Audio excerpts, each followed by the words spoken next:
Hello everyone. Today's goal for today's video is to show you guys how IAA and Copart work and the difference between the two websites. So we are going to jump straight in. The video you guys are seeing, or the screen, is of a live auction in Portland, Oregon on IAA. I'm going to turn on the volume and you guys will get to hear a little bit of what's going on. $600 and now 7. Gary. Well, hopefully you guys will be able to hear it. Now 11. 12. Now he can do 13. But in order to bid, I'd be clicking this button up here or this one down here. Sold $1,200. So this car was sold. You have to listen to what the auctioneer is calling out. If he calls out sold, the car has been sold. If he calls out sold on call or offer, it basically, it's not sold just yet. Either the reserve hasn't been met or the seller just wants a phone call and they require an approval before the car gets released, whatever the case is. 6 is in the back, 7, 8, you're out again, 28, and 8 now, hit it every day, 27, 28, and 7 now, hit it every day, bids online, you're out. IAA works sold 2,700 with an auctioneer, so basically there's a live person on site running the auction. And there's usually 2 or 3 people helping him out, kind of keeping an eye out on the website bids, people that are bidding online, and then a few people kind of keeping an eye on the people that are physically at the auction bidding on these cars. So pros of IAA, in my view, is it's usually a safer buy because it will tell you who the seller is right here. So the seller is Geico Insurance, and you guys could see the damage in the pictures. If IAA does not show who the seller is, it is most likely a private party or a dealer or some kind of organization. What that means for IAA, in my experience, is if it doesn't show the seller, the car most likely has more damage than you can see. So maybe a blown head gasket, some kind of transmission issues, or whatever the case is, it's usually not a good sign, because this is a predominantly insurance auction. So when I don't see a seller listed, then I usually, like 95% of the time, I stay away from the car. I'm not interested in it. 24783. So I just muted the auction and opened up a different screen. So here you could see my vehicles and my pre-bids. This honestly doesn't really mean anything to me. I place pre-bids on a lot of vehicles that more or less kind of spark an interest. The reason is because IAA, if you place a pre-bid and the vehicle gets sold, it will tell you how much it was sold for. So for instance, well, today's the 20th. So this one may not be sold. It's best bet to wait a day after to get a confirmed number. But for instance, this Lamborghini sold for $96,000, and it's a flood damaged car out of Houston. It has missing keys, so they don't know if it's a run and drive. So it's basically sold as a stationary vehicle. But something like this, I mean, it piques my interest, so I always place pre-bids on numerous different vehicles. This Mini sold for $600 plus fees. It's a little beat up around the edges, but if I'm hunting for a Mini Cooper, which I am, this will give me a rough idea how much they're selling for. So that's another pro of IAA. Copart does not do this.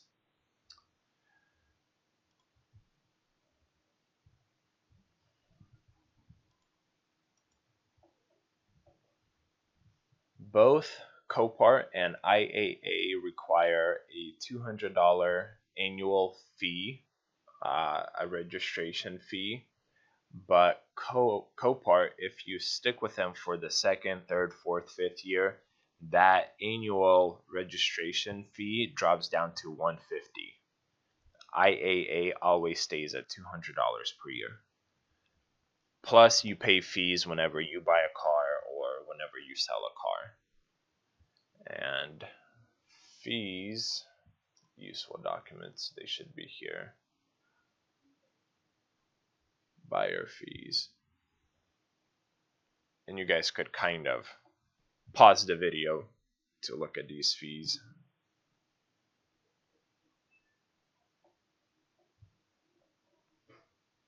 But this is non-public. There are states like Oregon, Washington, I think Idaho, that are public states, and if you are a public buyer, the fees are a little bit higher. One other thing I wanted to point out is when you place a pre-bid, keep in mind these two dates. Payment is due by the 3rd, and pickup, meaning the vehicle has to be picked up, also by the 3rd. And the auction is the 29th. So it doesn't give you too much time to pick up a vehicle. Every location is different. Some locations will give you 2-3 days, and some will give you 6 days.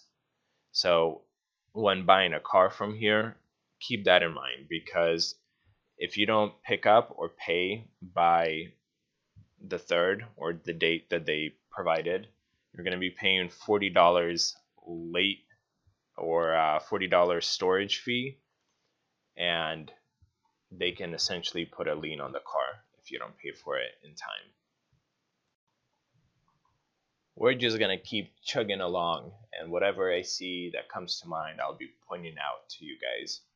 So every car, a day or two before the auction, gets assigned an item number. So run and drive cars usually number 1 through however many they have. It could be through 120, 150, it could be up to 30, depending on the size of the auction and how many vehicles are running through.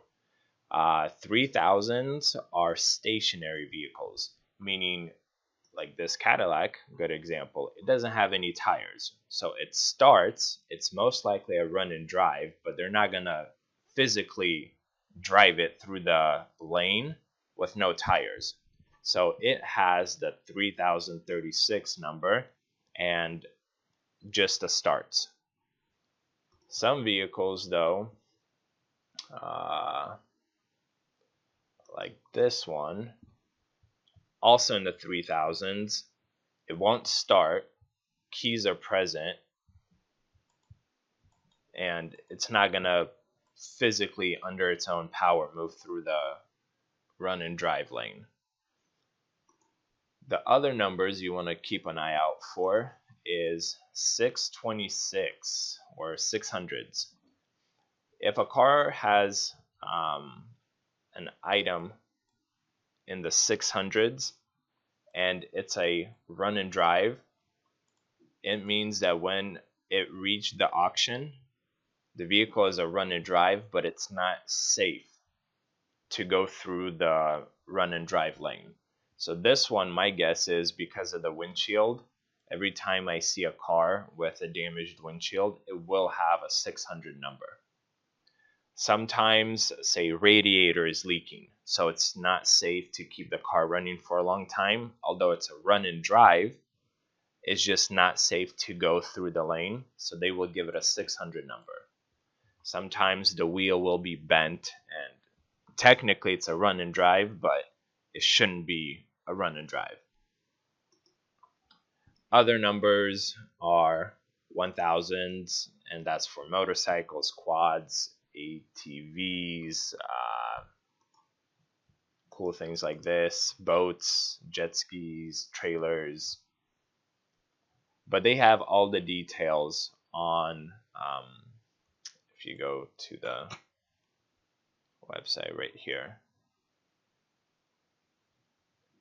But see, they don't explain the 600s. 600s is something you got to learn on your own. But you guys will know now. A cool feature IAA added maybe a few months ago is now every single vehicle, they show you if airbags have been deployed or not. So sometimes you'll look at the pictures and you go, was the airbag deployed? It kind of looks like it was, but maybe it wasn't. This way, there's no more guessing. It will show you if the airbag has been deployed. Let me try to find a car. This one's probably deployed airbags. Nope. Airbags were not deployed on this one. Maybe this guy? No, look at that. All these hits pretty hard in my opinion. And airbag's still intact. Same with this one. Okay, I think this one definitely had it. Yeah. So this one you could see by the pictures clearly the two airbags were deployed. But it also shows you right here. One last final thing I want to point out about IAA. Although this is my preferred auction to purchase vehicles from, I want to say that their mobile website, so either you're using their app or you're using a browser through your phone or tablet, it's absolutely terrible. It has to be one of the worst websites I've ever used, and it has to be the worst app I've ever used. It rarely works. It's super buggy and glitchy. I mean, it's absolutely terrible. Now let's move into Copart. So Copart, their website, their app is very mobile friendly. So here they have a very large advantage over IAA. Copart is a fantastic site to buy vehicles from, but it has more risk because they don't usually show who the seller is.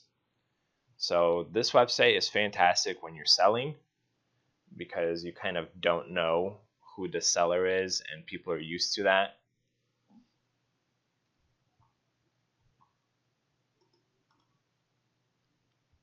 This one I think is an insurance seller, Farmers Insurance. Copart sells Farmers and they sell USAA vehicles. And those are the two sellers that will always show up. Don't know why their website is so slow. Okay, so this one doesn't show who the seller is. I don't know if any of mine on the watch list will show who the seller is. Nope, no seller, no seller. But actually, let's jump into this and I'll show you guys how the live auction works. Oh, so it hasn't started yet. It'll start in 20 minutes. So I'll kind of go through this and then in 20 minutes we'll move forward and I'll show you how it works.